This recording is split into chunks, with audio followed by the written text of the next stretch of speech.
William in Alloa. William, your view of these continued protests and protesters. Good morning.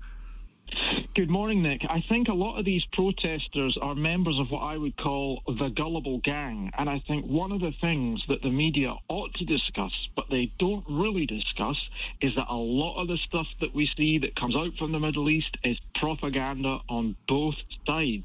And in particular, a lot of the stuff that comes from Gaza, it's designed to get you to sympathise with their cause. But in this case, the Palestinian side, the Gazan side, have won to a certain extent. And if you look at a publication called the Free Press, they published a story about how 12 of the most viral images coming out of Gaza to depict a famine are actually of children with pre-existing and complicated medical histories. And so they're not actually victims of an alleged famine. So I think the people protesting, they need to confront reality and realise that they have fallen hook, line and sinker for fakery, otherwise known as Gazawood or Pallywood propaganda, Nick.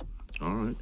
I have to say, I think both sides would be guilty of that. Both sides will have taken actions, will have put out missives, directions, direct declarations that probably are open to certain interpretation. So I wouldn't want anybody to think one side is particularly worse than the other.